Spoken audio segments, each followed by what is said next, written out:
Την ώρα που στην gaming βιομηχανία λέξεις όπως το 4K, το VR, το HDR και το frame rate μονοπολούν το ενδιαφέρον, η Nintendo έρχεται για να μας τρελάνει όλους και μας γυρίζει σχεδόν 30 χρόνια πίσω, τότε που ξεκίνησαν όλα. Είμαι ο Σάκης Καρπάς, βλέπετε το show των Unboxholics και αυτό είναι το Classic NES της Nintendo, μια συρρυκνωμένη έκδοση του κλασικού NES με ενσωματωμένα παιχνίδια και έτοιμη για σύνδεση με τηλεοράση του σήμερα. Στα χέρια μου έφτασε από το otakustore.gr και είμαι μάλλον από τους τυχερούς γιατί όπως ήρθε εξαφανίστηκε από τα ράφια. Η Nintendo ήθελε να χτυπήσει φλέβα στις αναμνήσεις, οπότε φρόντισε τα πάντα στη συσκευασία να είναι όπως τότε, τη δεκαετία του 1980. Το κουτί έρχεται με το ίδιο εικαστικό, τις ίδιες γραμματοσυρές, ακόμη και τα ίδια manuals. Απλά όλα είναι σαφέστατα μικρότερα. Εδώ μέσα υπάρχει ένα ενισχυμένο HDMI καλώδιο και ένα USB που τροφοδοτεί με ρεύμα την κονσολίτσα. Να σημειώσω πως μπορείτε να δώσετε ρεύμα στη συσκευή μέσω της USB θύρας της τηλεόρασής σας. Αν δεν υπάρχει τέτοια, θα πρέπει να βρείτε ένα μετασχηματιστή για μπρίζα που δέχεται USB καλώδιο, σαν και αυτό που έχουν τα κινητά τηλέφωνα. Το χειριστήριο του NES Mini δεν έχει τρομερές διαφορές με το αυθεντικό, στο μέγεθος και στο feeling είναι παρόμοιο, ενώ η διάταξη των πλήκτρων στο ίδιο ακριβώς ύφος με το original.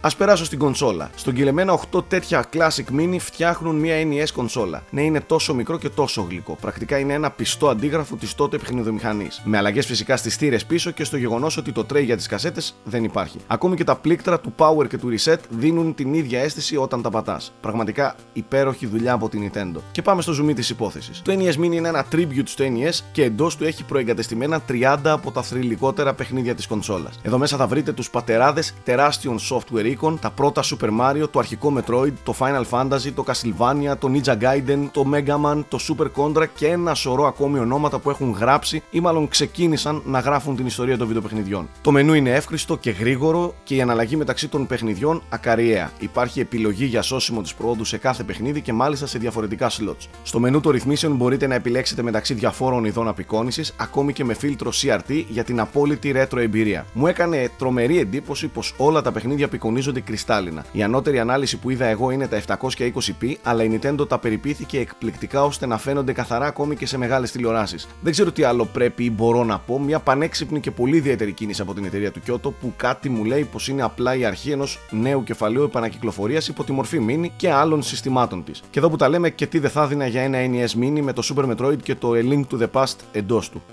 Το Classic NES Mini θα το βρείτε στο otakustore.gr με τιμή που ανέρχεται στα 69€ με δωρεάν τα έξοδα αποστολής. Όπως προανέφερα, οι πρώτες παρτίδες έχουν εξαφανιστεί, οπότε ίσως θα πρέπει να κάνετε λιγάκι υπομονή μέχρι να το αποκτήσετε. Συνολικά τη βρίσκω ευφιέστατη κίνηση από την Nintendo. Δεν νομίζω βέβαια να χρειάζεται να την προτείνω στους παλιούς. Αυτά από εμένα, τα λέμε στο unboxholics.com.